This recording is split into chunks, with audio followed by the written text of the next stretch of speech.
नमस्कार मित्रांनो, महाराष्ट्राच्या राजकारणातून मराठा आरक्षणावरती सर्वात मोठी बातमी समोर येत आहे।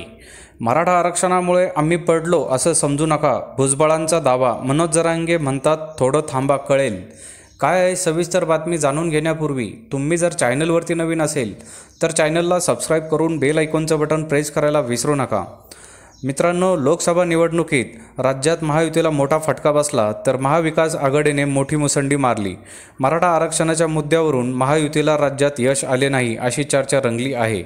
मात्र राष्ट्रवादी अजित पवार गटाचे मंत्री छगन भुजबळ यांनी मराठा आरक्षणाच्या वादामुळे आम्ही पडलो असे समजू नका, कारण विदर्भात काही तो वाद नव्हता, तिथेही आपले उमेदवार पडले आहेत असा दावा त्यांनी केला। मात्र या दाव्यावरून आता मराठा आंदोलक मनोज जरांगे पाटील यांनी छगन भुजबळावर निशाणा साधला आहे।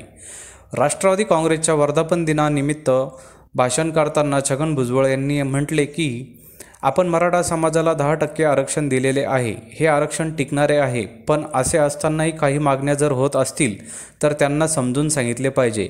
असे समजायचे काही कारण नाही की हा जो वाद आहे त्याच्यामुळे आम्ही पडलो, कारण विदर्भात काही तो वाद नव्हता, तिथेही आपले उमेदवार पडले आहेत, हिंदुस्थानात तो वाद नव्हता। काही लोक सांगतात की या वादामुळे उमेदवार पडले, पण 2-3 मतदारसंघात हा वाद अजूनही धुसफसत आहे। परंतु महाराष्ट्रातील एकंदरीत चित्र पाहिले तर काही ठिकाणी छोट्या मोठ्या गोष्टी घडतात, परंतु संपूर्ण समाज हा आजही एकत्र आहे। मराठा, आदिवासी, दलित समाज अजूनही एकत्र आहे।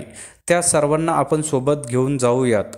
काही लोकांना वाटत होते की मला बोलवले की मी त्यांना मते कमी पडतील, मी न जाऊन पण काही फायदा झाला नाही। कोणाला वाटायचे याचा बॅनरवर फोटो छापला की आपले मते जातील, पण ठीक आहे, आता आपल्याला सगळ्यांना काम करायचे आहे। मनोज जरांगे पाटील यांनी मराठा आरक्षणासाठी पुन्हा एकदा उपोषण सुरू केलेले आहे।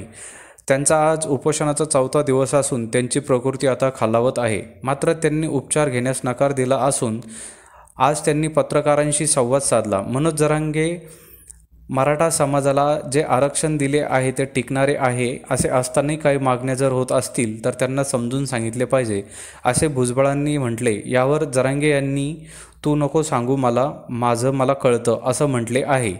तर मराठा आरक्षणामुळे आम्ही पडलो असं समजू नका या भुजबळांनी केलेल्या दाव्यावर मनोज जरांगे यांनी थोडं थांब, कळेल तुम्हाला असा इशारा दिला आहे। तर मित्रांनो, मराठा आंदोलक मनोज जरांगे यांनी छगन भुजबळ यांना हा जो काही सूचक इशारा दिला आहे यावरती आपल्याला काय वाटतंय, आपली प्रतिक्रिया आम्हाला कमेंट बॉक्सच्या माध्यमातून नक्कीच कळवा। चॅनलला आणखीनही सबस्क्राईब केलं नसेल तर चॅनलला सबस्क्राईब करून बेल आयकॉनचं बटन प्रेस करा, जेणेकरून असेच नवनवीन व्हिडिओ व चालू राजकीय घडामोडी सर्वप्रथम तुम्हाला याच चॅनलवरती बघायला भेटतील। भेटूया पुढच्या व्हिडिओसह, तोपर्यंत धन्यवाद। जय महाराष्ट्र।